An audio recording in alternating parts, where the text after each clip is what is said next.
തെരഞ്ഞെടുപ്പ് പ്രഖ്യാപനത്തിന് മുൻപ് തിടുക്കപ്പെട്ട് കോഴഞ്ചേരിയിൽ ആരോഗ്യമന്ത്രിയുടെ ഒരു ഉദ്ഘാടനം. പാലം ഉദ്ഘാടനം ചെയ്യണോ റോഡ് ഉദ്ഘാടനം ചെയ്യണോ എന്ന ആശയക്കുഴപ്പത്തിനൊടുവിൽ റോഡ് തന്നെ ഉദ്ഘാടനം ചെയ്തു. പൈസക്ക് ടൈറ്റ് വരുമ്പോ നമുക്ക് ഇഷ്ടം പോലെ കത്തിക്കാം, പറ്റിക്കാം, പൊട്ടന്മാർക്ക് മനസ്സിലാവില്ലേ.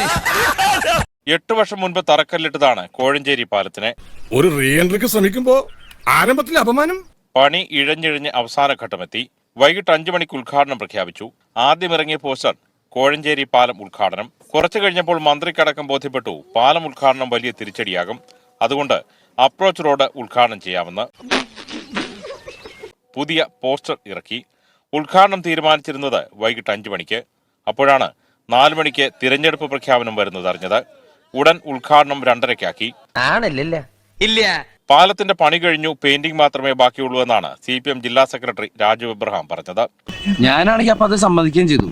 പിന്നീടാണ് അതിന്റെ ഒരു ചതി എനിക്ക് മനസ്സിലായത്. കോഴഞ്ചേരി പാലത്തിന്റെ അവിടെ ഇനി പെയിന്റിംഗ് അല്ലേ ബാക്കിയുള്ളൂ. ബാക്കി അവിടുത്തെ പ്രധാന നിർമ്മാണ പ്രവർത്തനം എല്ലാം പൂർത്തിയായി കഴിഞ്ഞു. വേണമെങ്കിൽ ഒരു നോക്ക് കണ്ടോളൂ, ചിരിക്കരുതേ.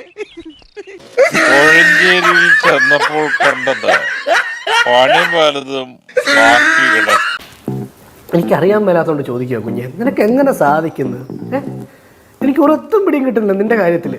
എന്തായാലും ഒരു സ്കൂട്ടറിലും തൂണിലുമായി റിബൺ വലിച്ചു കെട്ടി 3:30 തന്നെ മന്ത്രി അപ്രോച്ച് റോഡ് ഉദ്ഘാടനം ചെയ്തു.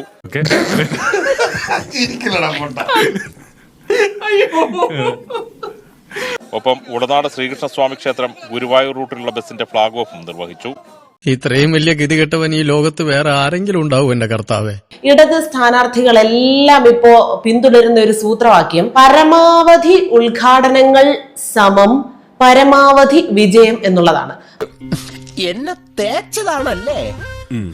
ചേച്ചി ഇന്നലെ ഒരു പാല ഉദ്ഘാടനത്തിന് ചെന്നു. 8 കൊല്ലം മുമ്പ് തറക്കല്ലിട്ടതാണ് കോഴഞ്ചേരി പാലത്തിന്. പണി ഇതുവരെയും തീർന്നിട്ടില്ല.